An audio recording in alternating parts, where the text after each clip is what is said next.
di dalam PBM daring kita, pembelajaran tematik dengan Teacher Roida ya. Okay, now everyone, let's prepare your heart, prepare your book. We want to pray first. Let's pray.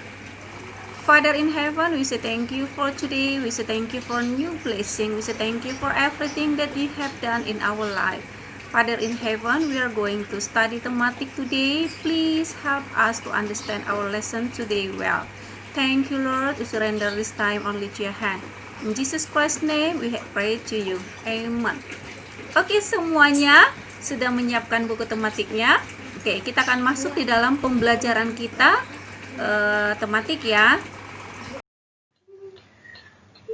Oke, semuanya sudah menyiapkan bukunya. Oke, perhatikan ya. Tema kita hari ini dari 4F ya, yaitu tentang cita-citaku. Oke. Dari subtema yang pertama, aku dan cita-citaku. Oke, pembelajaran kita terambil dari pembelajaran 1 dan 2. Oke. Tujuan pembelajaran kita hari ini, Teacher Roida berharap kamu dapat menjelaskan ciri-ciri puisi, lalu kamu dapat membedakan jenis-jenis rima dalam puisi. Kemudian, kamu dapat menjelaskan tahapan pertumbuhan hewan, dan yang terakhir, kamu dapat mengidentifikasi siklus makhluk hidup yang ada di sekitar. Nah, perhatikan. Oke. Nah, dari gambar tersebut kira-kira yang mana yang menjadi cita-cita kamu nantinya? Oke, mungkin ada yang mau jadi polwan, ada yang mau jadi jaksa, ada yang mau jadi hakim, ada yang mau jadi pengusaha, ada juga guru. Oke, ada nggak di antaranya? Nah, coba perhatikan ini ya. Di antara pekerjaan yang sudah Teacher Roida tunjukkan, kira-kira cita-cita kamu ketika kamu dewasa nanti. Oke, nah pasti ada yang mau jadi seorang pilot, ya kan? Ada yang jadi seorang dokter, dan bermacam-macam. Nah, kita perhatikan, apa sih itu cita-cita? Oke. Nah, sekarang kita perhatikan ya.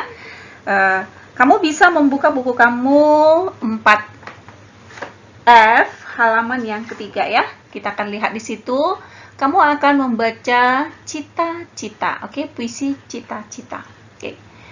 Kita akan menjelaskan ciri-ciri puisi. Nah, dari puisi yang ada di dalam buku kita, Teacher Roida berharap kamu bisa membacanya di rumah dengan benar ya. Kamu membaca dengan baik. Cita-cita itu disebut juga impian. Oke, cita-cita ditulis dalam bentuk karya tulis puisi. Nah, puisi itu apa? Puisi adalah susunan kata yang indah yang berisi ungkapan, perasaan, keinginan, impian, dan imajinasi seseorang. Nah, perhatikan ciri-ciri puisi. Puisi itu terdiri atas bait-bait. Oke, coba kamu perhatikan. Di dalam buku kamu halaman yang ketiga ada berapa bait? Cita-citaku. Terdapat 4 bait. Oke, kemudian setiap bait itu tersusun atas beberapa baris. Ya, misalnya bait yang pertama terdiri dari 3 baris. Lalu yang ketiga, puisi mengandung makna atau pesan yang ingin disampaikan oleh penulis ya. Oke, nah perhatikan baik-baik. Kita lihat, oke. Dari pembelajaran kita hari ini, Teacher Roida berharap kamu dapat menentukan jenis rima dalam puisi. Oke, apa itu rima? Oke, rima adalah merupakan kesamaan bunyi pada setiap akhir baris puisi. Oke, kamu juga bisa membuka buku kamu di dalam halaman yang ke-10. Oke, kamu perhatikan di sana ada contohnya.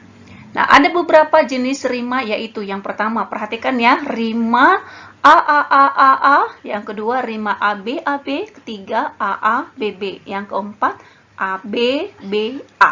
Nah, kamu bisa melihat, oke, di dalam contoh buku kamu yang pertama itu, coba perhatikan, bait yang pertama terdiri dari 4 baris ya, lalu kamu perhatikan akhir. Tadi kan Teacher Roida sudah jelaskan, rima itu adalah kesamaan bunyi pada setiap akhir baris puisi. Coba perhatikan pertama, oh negeriku, sungguh indah alammu. Memandangmu menenteramkan hati, melihatmu sungguh bangga dilihat. Oke, diakhiri dengan kata apa di situ, huruf apa? A, U, kemudian I. Nah, ini menandakan bahwa rima apa yang terdapat? Oke, ini adalah A, B. Lalu yang berikutnya, kamu bisa perhatikan hujan rintik di pagi hari. Nah, diakhiri, setiap baris diakhiri dengan huruf yang sama, I. berarti itu menandakan rima a. Demikian selanjutnya sampai dengan yang keempat. Kamu perhatikan baik-baik. Teacher Roida berharap kamu dapat mengerti dan memahami. Ingat ya, rima merupakan kesamaan bunyi pada setiap akhir baris puisi. Nah, yang berikutnya, Roida mau mengajak kamu. Oke, contoh perhatikan ya, ini.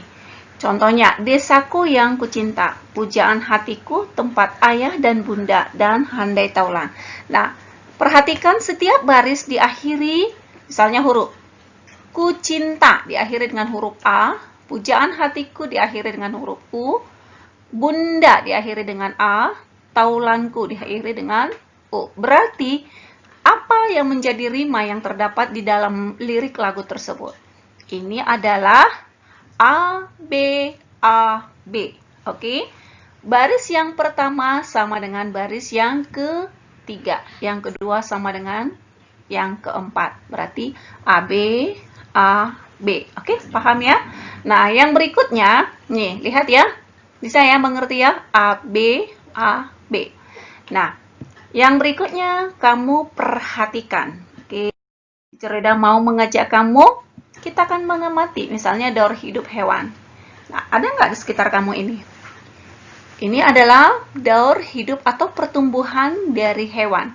Oke, kucing ini berkembang biak dengan cara melahirkan. Bagaimana pertumbuhan kucing?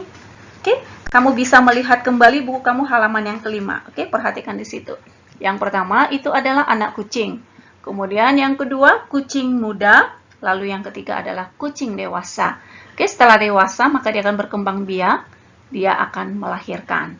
Nah, mungkin kamu dapat memberikan contoh jenis-jenis hewan yang berkembang biak dengan cara melahirkan. Mungkin sapi, anjing, dan yang lain-lain. Lalu yang berikutnya Teacher Roida mau mengajak kamu, ya, tahapan pertumbuhan dengan ayam. Oke?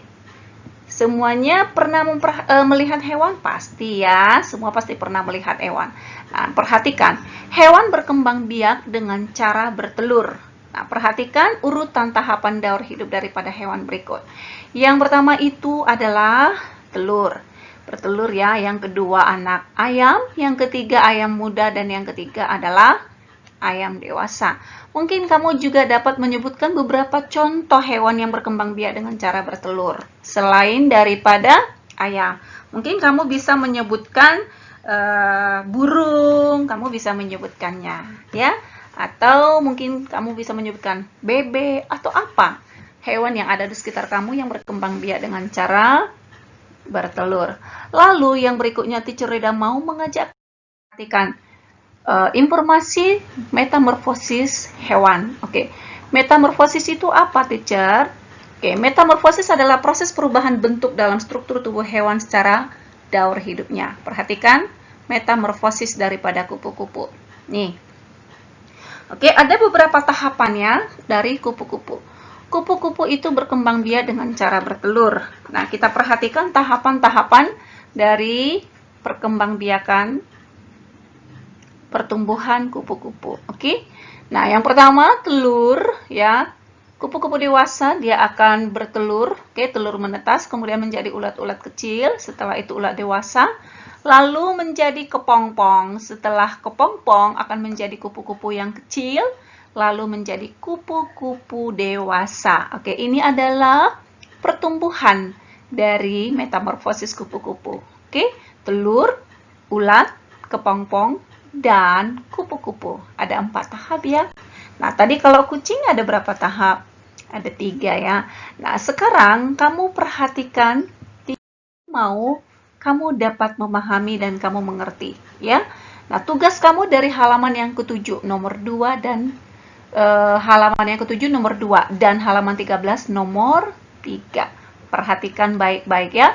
Nanti tuliskan tahap pertumbuhan hewan berikut. Ada sapi, burung, penyu, dan juga kupu-kupu. Lalu yang tugas yang kedua, Teacher Roida mau kamu juga memberikan penjelasan pada setiap tahapan daur hidup di bawah ini. Nih, kamu jelaskan tahapan-tahapannya yang mana. Oke? Teacher Roida mau setelah kamu selesaikan tugas kamu, kirimkan kepada menteacher kamu masing-masing ya. Thank you ya John Level, belajar lebih giat and stay at home ya. Okay, God bless you everyone. Thank you.